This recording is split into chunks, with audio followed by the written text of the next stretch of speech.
우리의 삶에 있어서 그 어떤 지식보다, 그 어떤 지혜보다 가장 중요하다라는 말씀을 드렸습니다.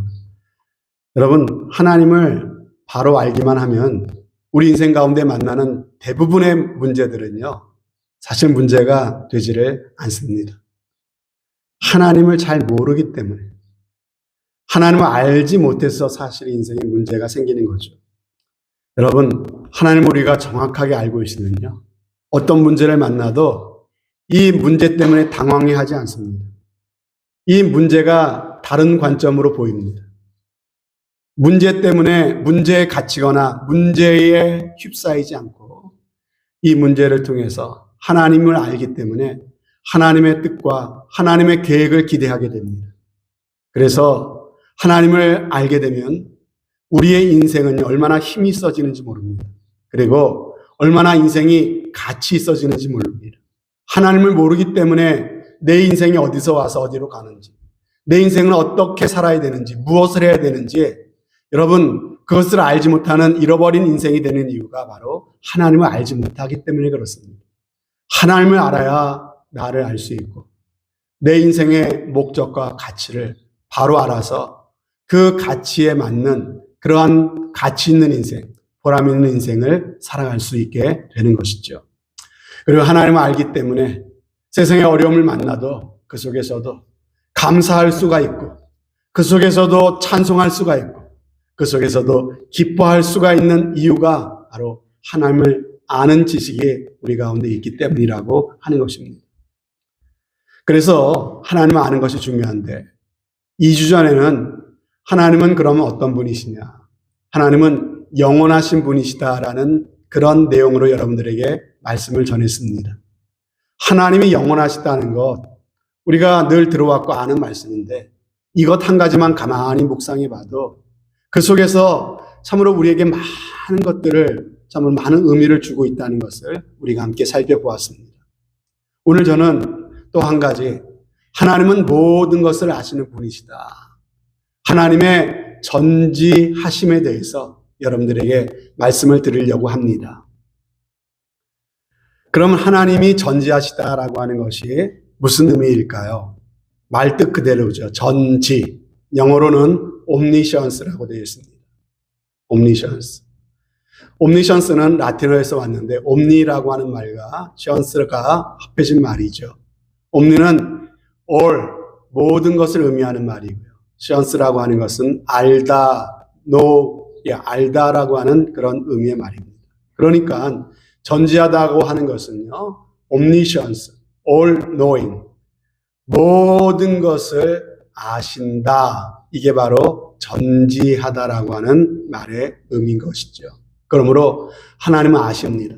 아시는데 적당히 부분적으로 하시는 것이 아니라 모든 것을 하나님은 알고 계십니다. 여러분, 여기서 모든 것을 아신다고 하는 것을 그냥 생각하지 마시고요. 한번 곰곰이 생각해 보세요. 모든 것을 안다는 것이 어떤 의미일까? 여러분, 이거 정말 엄청난 것입니다. 정말 대단한 것입니다. 하나님 아니고는요, 감히 그 누구도, 그 어떤 누구도 흉내낼 수조차 없는 바로 하나님 고유의 독특한 특성이 바로 하나님만이 하실 수 있는 것이, 하나님만이 가능한 것이, 모든 것을 아시는 것, 바로 전지성이라고 하는 것입니다. 여러분, 그렇다면 하나님이 모든 걸 아시는데 뭘 아실까요? 첫 번째로 하나님은 자신이 창조하신 이 세계를 알고 계십니다. 하나님이 창조하신 이 모든 세계를 하나님께서 꿰뚫어 보고 알고 계십니다. 하나님이 지으신 세계는 눈에 보이는 물질 세계뿐만이 아니라 눈에 보이지 않는 영적인 세계까지도 다 포함된 것이겠죠. 그래서 욥기에 보면은요, 이는 그가 땅 끝까지 감찰하시며 온 천하를 두루 보신다고 말씀하세요. 여러분, 하나님이 온 천하와 땅 끝까지 다 아신다고 하는 그런 말씀이겠죠. 그리고 시편 147편에 보면요, 저가 별의 수요를 계수하시고 저희를 이름대로 부르시는도다 이렇게 말씀하세요.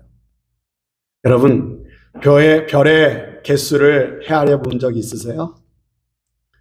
저는 아이들과 함께 조슈아 추리에서 캠핑을 하면서 모닥불을 피워놓고 밖에 돗자리를 깔고 누워본 적이 있습니다. 그때 하늘에서 쏟아지듯이 그 많은 별들이 있는 것을 보게 되었습니다. 여러분 아세요? 그 밤하늘에 반짝거리는 그 별들이 거의가 다 태양같이 스스로 빛을 내는 항성이라고 하죠. 스스로 빛을 내는 그 별들이라는 사실 말입니다. 여러분, 그 태양 같은 항성 주변에는요, 그것만 있는 것이 아니라 태양계 밖에 그것을 돌고 있는 행성들이 또 더 많이 있지 않습니까? 수금지와 목도 천해명이라고 우리가 배웠던 그 많은 행성들, 그 행성들의 또 주변을 돌고 있는 또 작은 행성들이 있지 않습니까? 근데 그런 작은 별들은 아예 눈에 보이지도 않고 굵직굵직한 스스로 빛을 내는 태양 같은, 오히려 태양보다 엄청나고 어마어마한 그 별들만 우리 눈에 보이는 거예요. 그것이 밤하늘에 그 무수하게 떠있는 별들의 모습이라고 하는 것이죠. 그런데 우리가 보면은 참으로 밝게 빛나서 확실하게 보이는 별들도 있고, 또 자세히 봐야만 겨우 희미하게 보이는 별도 있고, 망원경으로 보아야만 보이는 별들도 있습니다.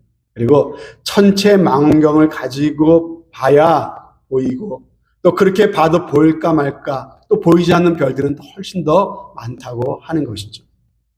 그러면 여러분, 그 별들의 개수를 과연 누가 알 수 있을까요? 여러분, 바다의 모래같이, 하늘의 별같이, 여러분 그 별의 개수를 알 수 있는 사람은 아무도 없습니다. 그런데 여러분, 오늘 보니까는 하나님은 아신대요. 하나님은 그 별의 수요를 하나님은 세고 카운트하시고 계시대요. 어떻게 이런 일이 가능합니까? 바로 그 많은 별들을 하나님이 설계하시고 하나님이 만드셨기 때문에 가능한 일이겠지요. 그리고 하나님은 그 별들을 만드셨을 뿐만 아니라 각각 그 이름대로 부르신다고 말씀하세요. 무슨 말입니까? 하나님은 그 별의 개수만 하실 뿐만 아니라 그 별들의 특성들을 하나님은 일일이 다 헤아리고 계시다고 하시는 것이죠. 여러분, 이 말 속에는 하나님이 만드신 모든 만물을 누가 아신다는 거예요? 하나님이 아신다는 거예요. 하나님이 그냥 적당히 아시는 것이 아니라 그 본질까지도 속속들이 꿰뚫어 알고 계시다고 하는 의미의 말씀인 줄로 믿습니다. 메디컬 스쿨에서 사용하는 용어 중에 OGK라고 하는 말이 있다고 합니다. 의학 박사이신 교수님들이 학생들을 가르치죠. 이렇게 막 가르치다가 인간의 몸의 신비, 그리고 그 구조, 그 작동 원리 같은 거를 막 가르치겠죠. 가르치다가 깊이 들어가서 어느 시점이 되면은, 어느 선에 이르면은 칠판에다가 OGK라고 딱 쓰고 그냥 넘어간다고 합니다. 한 번은 이 의학대학에 처음 입학한 신입생이 자꾸만 멈추고 OGK라고 하고 넘어가니까는 물었답니다. 교수님, OGK가 과연 뭡니까? 대체 뭡니까? 이렇게 물었대요. 여러분, OGK가 뭘까요? 예, On God knows. 하나님만이 아신다. 아무리 의술이 발달했어도 여기까지만 밝혀졌고 요 다음 단계는 모른다는 거예요. 그러니까 하나님만 아신다 하고 넘어가는 것이죠. 여러분, 아무리 의학 박사라 할지라도 인간의 몸에 대해서는 다 알 수 없습니다. 아니, 아는 것보다 모르는 것이 더 많다고 해야 그것이 솔직한 이야기일 것입니다. 이것이 인간의 한계죠. 여러분, 우리 자신의 몸에 대해서도 이렇게 모르는 게 많은데 어떻게 다른 세상에 대해서 우리가 다 안다고 말할 수가 있겠습니까? 그러나 하나님은 그렇지 않으시다는 거예요. 하나님께서는 온 세상을 두루 감찰하시고 살피시고 아신다고 말씀하세요. 하나님께서는 이 모든 것들을 설계하신 분이시기 때문에, 만드신 분이시기 때문에 그 누구보다도 속속들이 모든 것들을 다 알고 계신 분, 바로 그분이 하나님이시라고 하는 것이죠. 그리고 두 번째로 하나님은 뭘 알고 계실까요? 내가 처한 현재의 상황, 현재의 일을 하나님은 아십니다. 뿐만 아니라 내가 지금까지 살아온 모든 과거의 일들을 하나님은 다 알고 계시다고 하십니다. 그래서 오늘 본문에 보면 시편 기자는 뭐라고 말합니까? 주께서 나를 감찰하시고 아셨나이다. 주께서 나의 앉고 일어섬을 아시며 멀리서도 나의 생각을 통촉하시며, 또 뭐라고 말씀하시죠? 나의 길과 눕는 것을 감찰하시며 나의 모든 행위를 익히 하시오니 여호와여 내 혀의 말을 알지 못하시는 것이 하나도 없으시니이다. 이렇게 이야기합니다. 여러분, 하나님이 뭘 아신대요? 나의 행위를 아신대요. 나의 살아온 행위뿐만 아니라 내 생각, 내 마음에 품은 생각까지도 하나님께서는 살피신답니다. 멀리서도 그것을 아신답니다. 그뿐입니까? 내가 과거에 무슨 말을 하며 살아왔는지조차도 하나님은 다 아신답니다. 내가 살아온 나의 길, 내가 눕고 일어서는 것, 나의 모든 걸음걸음을 하나님이 다 알고 계시답니다. 뿐만 아니라 내가 은밀히 행하는 일들, 내가 혼자 있는 그 시간 속, 이 139편 말씀을 계속 읽어보면요, 새벽 날개치며 바다 끝에 가서 거할지라도 하나님께서는 거기서도 나를 지켜보고 계십니다. 저 땅 끝에 가서 내가 숨는다 할지라도 하나님께서는 거기서조차 나를 아시고 나를 지켜보신다고 말씀하고 있습니다. 무슨 말입니까? 하나님, 우리의 과거, 우리의 현재, 우리의 행위, 우리의 말, 우리의 마음에 품은 숨은 동기까지 다 살피시고 다 아시는 분이시다라고 말씀하고 있는 것입니다. 그래서 복음서 말씀에 보면 이런 말씀도 나오죠. 하나님께서는 우리의 머리카락, 머리털 개수까지 헤아리신 바 되었다고 말씀하세요. 무슨 말입니까? 여러분, 오늘 아침에도 머리 감으셨어요? 감으셨죠? 머리가 몇 개 빠지셨습니까? 예, 수십 개는 빠졌을 거예요. 하루에도 수십 개, 수백 개씩 빠지고 또 나고 하는 머리카락 개수가 오늘 몇 개인지 알아가는 사람이 누가 있겠습니까? 그런데 오직 한 분, 하나님은 아신답니다. 이 말이 무슨 뜻일까요? 그만큼 하나님은 우리에게 관심을 가지시고 우리에게 속속들이 우리에 대해서 모든 것을 알고 계신다라고 하는 기가 막힌 표현을 머리카락 개수를 아신다고 표현하고 있는 것이죠. 세 번째로 하나님이 뭘 아실까요? 하나님은 과거, 현재뿐만 아니라 우리의 미래까지도 아신답니다. 이사야 46장 9절 10절에 이렇게 말씀하세요. 너희는 옛적 일을 기억하라. 나는 하나님이라. 나 외에는 다른 이가 없느니라. 내가 종말을 처음부터 구하며 아직 이루지 아니한 일을 옛적부터 보이고 이르기를 나의 모략이 설 것이니 내가 나의 모든 기뻐하는 것을 이루리라. 이렇게 말씀하시죠. 여러분, 감히 나 같은 이가 없다라고 선포하시면서 뭐라고 말씀하세요? 하나님께서는요, 내가 종말은 마지막 날에 마지막 때 일어날 일들이죠. 그 종말에 일어난 일들은 언제부터 알려주셨대요? 처음부터 내가 종말 마지막 때 일어날 일을 그때부터 내가 너에게 알려주지 않았느냐. 아직 이루어지지 않은 일들을 이미 옛적부터 우리에게 보여주지 않았느냐. 이렇게 말씀하시는 거예요. 그러면서 나는 하나님이라. 나 같은 자가 없다라고 말씀하세요. 한마디로 말해서 하나님은 앞으로 일어날 일에 대해서 모든 것들을 정확하게 보고 계시고 알고 계시다는 것이죠. 그리고 그렇게 미래를 아실 수 있는 분은 누구밖에 없다. 하나님은 한 분밖에 없다는 사실을 우리에게 말씀하고 계시는 거예요. 여러분, 경제적으로 어려워지고 사회적으로 혼란해지면 질수록 더욱더 번창하는 사업이 있습니다. 더욱더 흥황하는 그런 비즈니스가 있습니다. 그게 뭐냐면요, 바로 점집입니다. 점집. 이 중에는 점 보러 가시는 분은 안 계신 줄로 저는 알아요. 특별히 요즘 갈수록 인터넷으로 사람의 운명을 알려주는 사이트가 호황을 누리고 있다고 하지 않습니까? 그 규모가 어마어마하다고 그럽니다. 교회 다니는 사람들도 점을 많이 본대요. 그러나 여러분, 우리가 아무리 점을 치고 미래를 알고 싶어도 우리의 미래에 대해서 알려줄 수 있는 사람은 아무도 없습니다. 여러분, 그런데 간혹 보면은요, 점쟁이 중에서도 아주 용한 점쟁이들이 있어요. 무당 중에서도 용한 무당이 있죠. 용하다고 하는 뜻이 뭘까요? 그냥 배워서 자기 생각나는 대로 하는 그런 점쟁이가 아니라 정말 뭔가에 씌워서 어떤 영이 임해서 그걸 우리는 귀신이라고 해야죠. 어떤 귀신의 힘을 빌어가지고 점을 치고 그렇게 무언가 미래를 얘기하는 그러한 사람들이 있습니다. 이런 사람들을 우리는 용하다 그래요. 왜 용하다 그럴까요? 정확하게 맞추거든요. 그런데 뭘 정확하게 맞추는지를 잘 들여다볼 필요가 있습니다. 뭘 맞출까요? 그 사람의 과거를 맞춥니다. 틀림없어요. 너 언제 어디 갔었지? 너 무슨 일이 있었지? 딱 들어맞는 얘기를 해요. 누가 알려주지 않았는데 알아요. 그런데 과거입니다.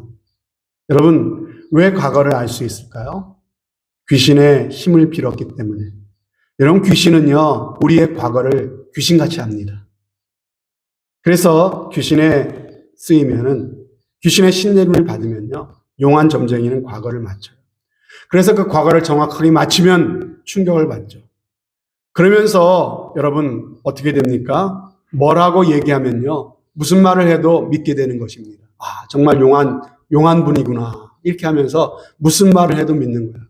그러면서 미래를 얘기하면요, 그 말을 그냥 받아들이고 믿어버린다는 거죠. 여기에서 오류가 있어요. 귀신은 과거를 알 수 있을지 모르지만 우리의 미래는 결코 알 수가 없습니다. 그래서 미래를 얘기하는 것대로 했다가는요, 다 망할 수밖에 없어요. 여러분, 귀신이 아니라 아무리 귀신 할아버지라고 해도요, 우리의 미래는 알 수 없습니다. 우리의 미래를 알고 계시는 분은 오직 한 분이시래요. 그분은 바로 하나님이시랍니다. 그래서 하나님이 오늘 이사야 선지자를 통해서 우리에게 분명하게 말씀해 주시는 거예요. 아직 이루지 않은 일을 옛적부터 하나님께서는 우리에게 보여주셨다고 말씀하세요. 그러면서 나 같은 자가 없다라고 하세요. 미래의 일을 아시고 우리에게 그 일을 알려주실 수 있는 분은 오직 하나님 한 분밖에 없다는 사실을 꼭 여러분들 믿으시기를 바랍니다. 그러므로 여러분, 하나님은 저와 여러분이 지금 애쓰고 수고하는 이 일이 앞으로 어떤 결과를 가져올지를 하나님은 알고 계시답니다. 여러분, 내 자녀들이 20년 후, 30년 후에 어떻게 되어 있을지 궁금하시죠? 하나님 우리 자녀들의 장래도 하나님은 정확히 알고 계시답니다. 우리 교회의 미래 어떻게 될까요? 우리의 교회의 미래도 하나님은 알고 계시답니다. 앞으로 우리가 어떤 모습이 될지, 심지어 내가 어떤 죄를 지을지까지도 다 알고 계시는 분이 바로 하나님이시라고 말씀하십니다. 우리의 과거와 현재와 미래를 모두 아시는 분, 이것이 바로 하나님은 전지하신 분이시다라고 하는 말에 담겨진 의미인 것입니다. 그렇다면 이런 하나님의 전지하심, all knowing, 하나님이 모든 것을 아신다고 하는 것이 과연 그 하나님을 믿는 나에게 어떤 의미가 있을까요? 여러분, 만약에 내 마음속에 내 생각까지 속속들이 들여다보는 사람이 누가 있다라고 한번 생각해 보십시다. 그리고 내가 과거에 무슨 말을 하고 다녔는지, 내가 어떤 마음을 품었는지도 다 알고 있는 사람이 누가 있다고 여러분 생각해 보세요. 여러분 어떠시겠어요? 여러분 불편하죠? 그죠? 될 수 있으면 그 사람 만나고 싶겠습니까? 피하고 싶겠죠? 그죠? 나를 속속들이 아는 사람 불편해요. 피하고 싶어요. 여러분, 사람들을 다 숨기고 싶은 게 있지 않습니까? 앞에 있는 저도 여러분들에게 다 밝힐 수 없는 것들이 있어요. 사람들이 다 그런 게 있다고요. 참으로 감출 수밖에 없고 숨길 수밖에 없는 그게 있어요. 여러분, 다행히 우리가 만나는 사람들을 깜쪽같이 속일 수 있습니다. 여러분, 아니, 같이 늘 밥 먹고 같이 살을 맞대고 사는 식구들조차도 우리는 어떤 부분에 있어서는 끝까지 숨기면서 살아갈 수도 있습니다. 그래서 10길 물속은 알아도 한 길 사람 속은 모른다라는 말이 있지 않습니까? 하지만 여러분, 하나님 앞에서는 그럴 수 없습니다. 히브리서 4장에 보면 지으신 것이 하나라도 그 앞에 나타나지 않으면 오직 만물이 우리를 상관하신 자의 눈앞에 벌거벗은 것 같이 드러난다고 말씀하세요. 여러분, 그 어떤 것도 하나님 앞에서는 숨길 수 있다 없다? 숨길 수 없다는 말씀이죠. 속일 수 없다는 말씀입니다. 그래서 시편 90편에 보면은요, 주께서 우리의 죄악을 주의 앞에 놓으시며 우리의 은밀한 죄를 주의 얼굴빛 가운데 두셨다고 말씀하십니다. 사람들에게 보여줄 수 없는 내 은밀한 그 죄까지도, 여러분, 남에게 도무지 고백할 수 없는 그 은밀한 부분까지도 하나님은 이미 다 알고 계시답니다. 여러분, 그렇다면은 하나님이 이런 분이시라. 나의 모든 것을 다 아시는 분이시라. 내가 그 앞에 설 때마다 뭐 숨길 수 있는 게 없고 벌거벗은 것 같이 모든 게 다 드러날 수밖에 없다면은 여러분은 하나님 앞에 어떤 마음으로 나오시겠습니까? 하나님 생각하면 두렵지 않으세요? 나를 아시는 하나님이 너무나 부담스럽지는 않으십니까? 그 하나님 가능하면 피하고 싶지 않으세요? 하나님이 내 모든 것을 알고 계시는데, 여러분, 어찌 두렵지 않을 사람이 있으며 어찌 그런 하나님을 피하고 싶지 않은 사람이 있겠습니까?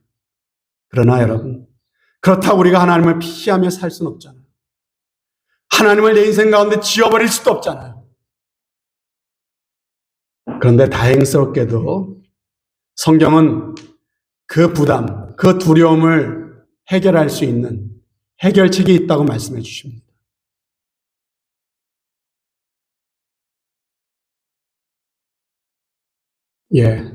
해결책이 있는데 요한일서 4장 18절 말씀에 보면은요.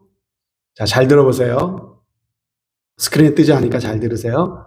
모든 두려움에는 형벌이 있으나 온전한 사랑은 두려움을 내어 쫓느니라. 여러분, 모든 두려움에는 형벌이 있대요.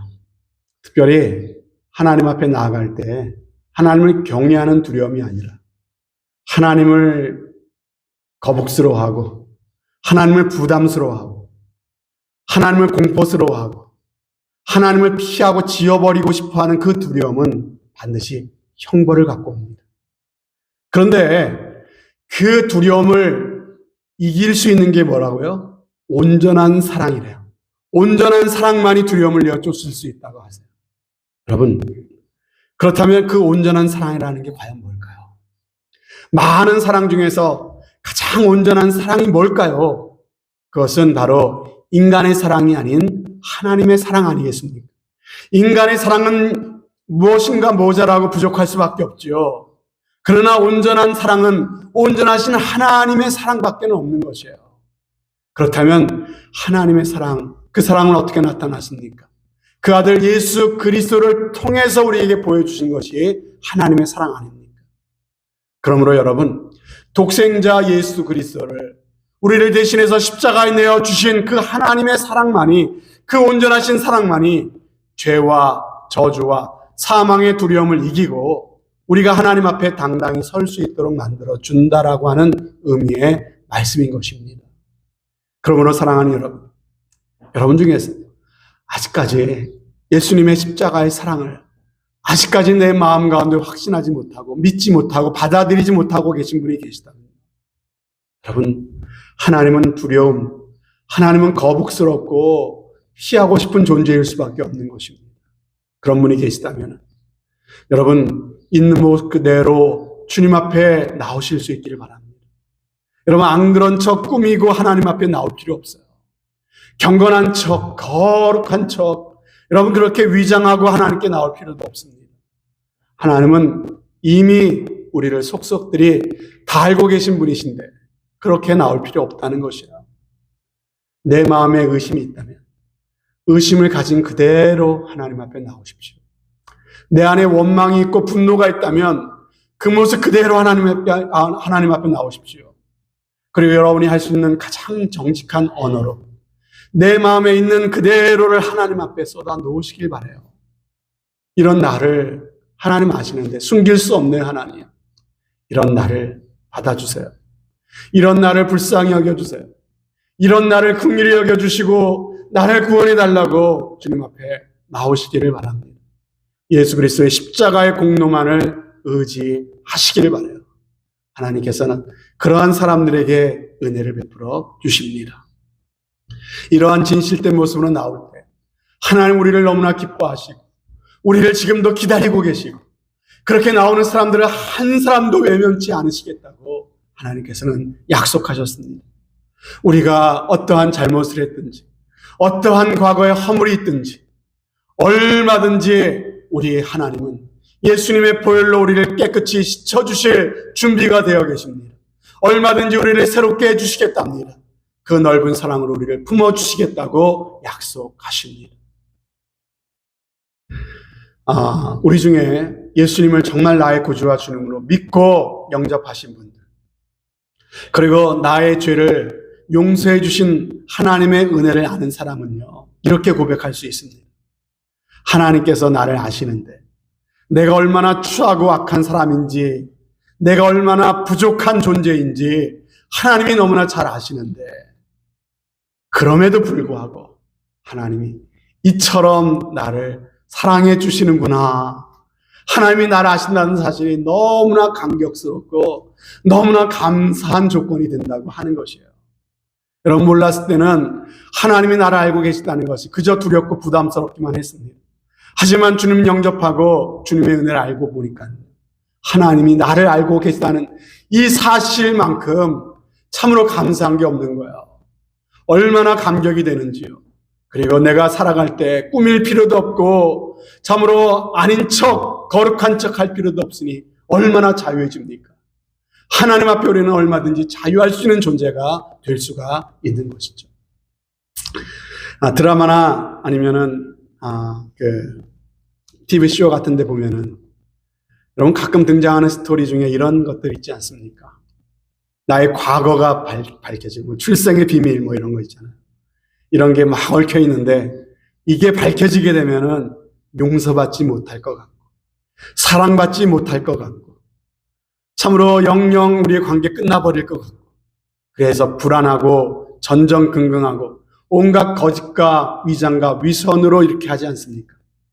그래서 거짓은 거짓을 낳고 위선은 위선을 낳고, 그러다가 결국은 어떻게 됩니까? 결국은 비밀이 알려지죠. 그죠? 여러분, 비밀이 밝혀지고 사실이 드러나게 되면 어떻게 됩니까? 둘 중 하나예요. 사이가 완전히 틀어져서 원수가 되든지, 아니면 비밀이 밝혀짐으로써 극적인 용서와 회복과 화해가 된다라고 하는 것이죠. 여러분, 모든 게 드러나면 하나님께 버림받을까 봐 두려우십니까? 그러나 여러분, 불안해할 필요 없다니까요. 하나님은 이미 다 알고 계세요. 감출 필요 없어요. 다 알고 계세요. 나의 가장 추하고 가장 최악의 그 순간을 하나님이 이미 다 보셨습니다. 다 들으셨습니다. 다 알고 계세요. 그런데 더 놀라운 것은 그럼에도 불구하고 그 하나님이 나를 사랑하신다는 겁니다. 그럼에도 불구하고 하나님이 나를 용서하신다는 겁니다. 그럼에도 불구하고 하나님이 나를 부르셨다는 것입니다. 다 아심에도 불구하고 이런 나를 사랑하시기로 작정하시고, 그런 줄 아심에도 불구하고 나를 사랑받는 그분의 자녀라고 삼아주시고 나의 아들아, 나의 딸아 불러주신다는 것입니다. 그러므로 로마서 5장 8절에 말씀하시죠. 언제 하나님 우리를 사랑하셨대요? 내가 하나님 앞에 무엇인가 참으로 좋은 일을 할 때, 하나님을 참으로 잘 섬기고 정신 차리고 똑바로 살 때, 그때 하나님 나를 사랑하셨대요? 아니래요. 언제 하나님 우리를 사랑하셨답니까? 우리가 아직 죄인 되었을 때 그리스도께서 우리를 위해 죽으심으로써 우리에게 대한 하나님께서 자기의 사랑을 확증해 주셨대요. 여러분, 계속해서 보면 우리가 죄인 되었을 뿐만 아니라 우리가 아직 연약할 때, 또 보면 우리가 아직 하나님과 원수 되었을 때 하나님 우리를 사랑하셨다고 말씀하고 있는 것입니다.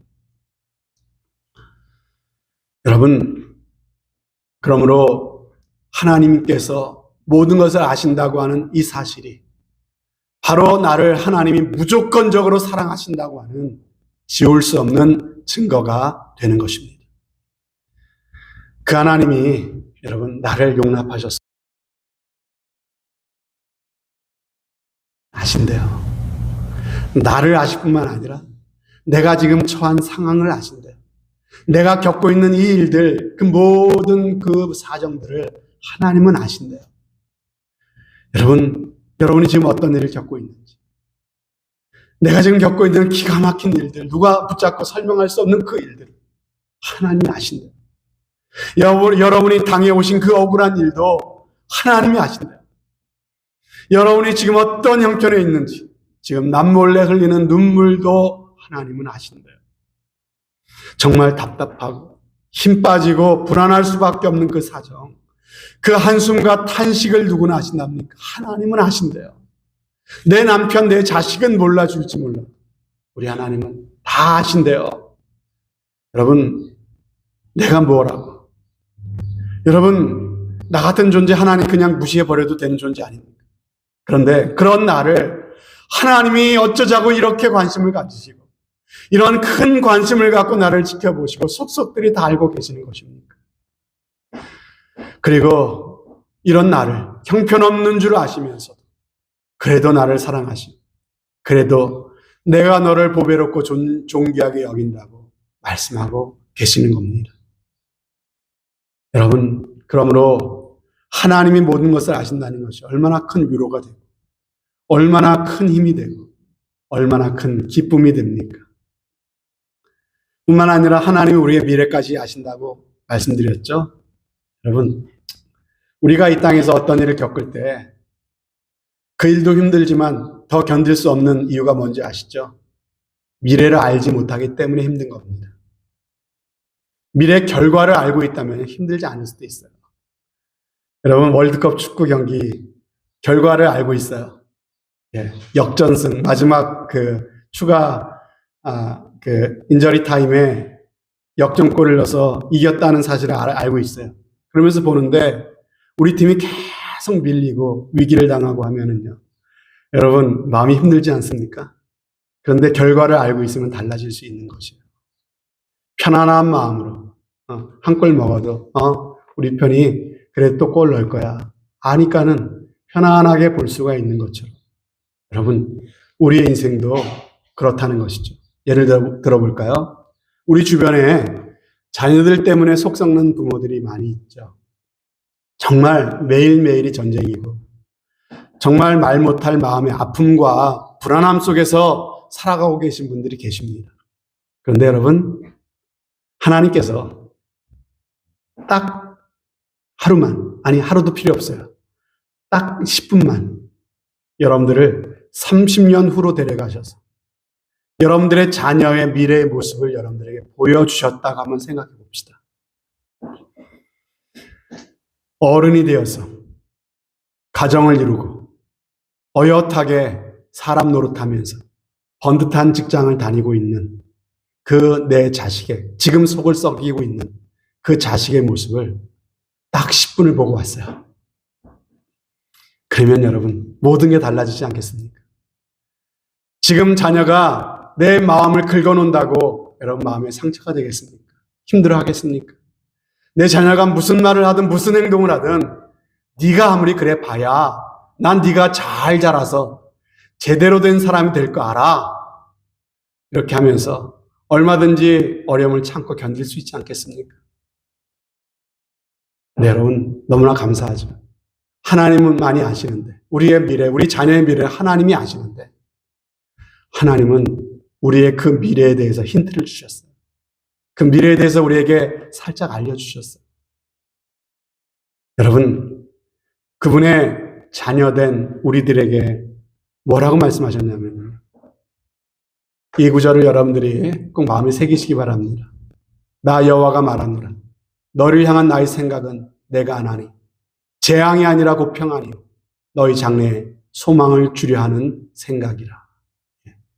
아무한테나 주시는 말씀이 아니라 하나님이 사랑하시는 하나님의 백성, 하나님의 자녀, 예수 그리스도를 내 마음의 구주로 믿어 내 죄사함 받고 하나님의 아버지라 부를 수 있는 하나님의 자녀로 거듭난 사람들에게 주시는 하나님의 말씀입니다.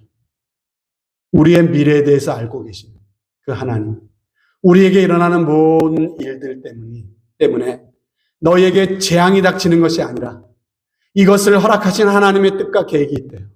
결국은 재앙이 아니라 평안이며 우리의 장래에 소망을 주려 하기 위함이랍니다.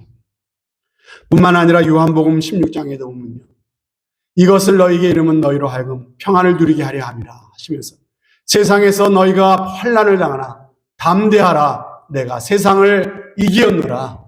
여러분, 이 환난과 이 시험과 세상에서 나를 엄몰해 오는 이 모든 일들이 우리를 참으로 쓰러뜨리고 망하게 하고, 이것들이 이긴답니까? 누가 이긴답니까? 우리 주님이 이기셨답니다. 그리고 주님을 믿는 우리가 이길 거라고 말씀하십니다. 여러분, 그 미래를 하나님께서 우리에게 알려주시는 거예요. 그러므로 누가 뭐래도 예수 안에 있는 사람들은요, 우리의 장래는 소망이며 평안이며 최후 승리를 얻게 된다는 사실을 꼭 믿으시기를 바랍니다. 지금 겪고 있는 이 아픔과 이 눈물과 이 슬픔은요, 지나가는 거예요. 결론이 아닙니다. 끝난 때까지 끝난 것이 아니에요. 이것을 견뎌내면, 이것을 참으로 우리가 인내하면 반드시 하나님께서 합력하여 선을 이루어 주시고 최후 승리를 우리 가운데 허락해 주신다고 알려주시는 것입니다. 미래에 대해서 모르는 점쟁이가 우리를 속이려고 하는 말씀이 아니라 모든 것을 아시는 하나님께서 우리에게 약속하신 말씀인 것입니다.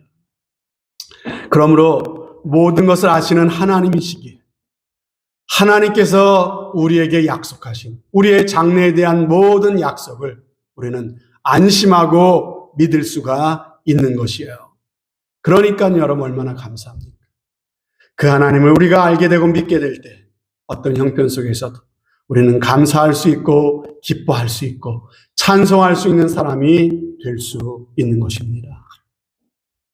사랑하는 여러분, 오늘 우리는 모든 것을 아시는 하나님에 대해서 생각해 보았습니다. 정말 하나님께서 나의 모든 것을 아신다고 하는 이 진리가 여러분들에게 불편함이 아닌, 두려움이 아닌 감사와 자유함이 될 수 있기를 바랍니다. 그렇게 되는 길은 오직 예수 그리스도를 나의 구주와 주님으로 모셔드리는 길밖에 없습니다. 예수 그리스도를 믿는 믿음 안에 더욱더 굳게 거하셔서 참으로 하나님의 은혜를 누리는 저와 여러분이 되어주시기를 바랍니다.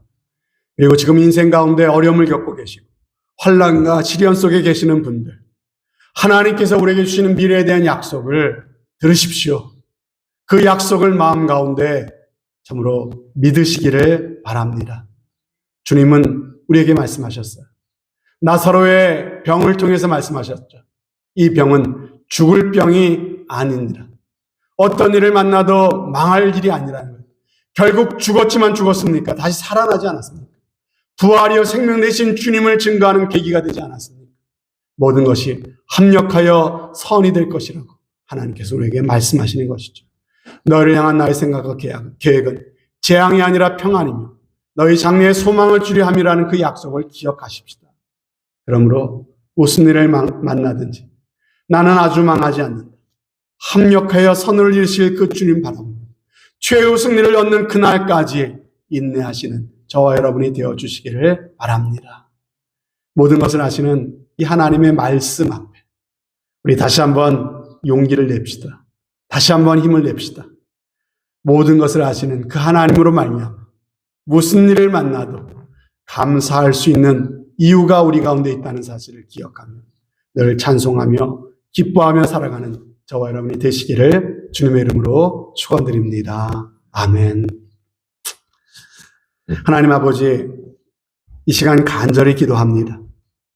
우리의 모든 것을 아시는 주님, 우리의 연약함을 아시는 주님, 꼭꼭 숨길 수밖에 없는 우리의 부끄러움,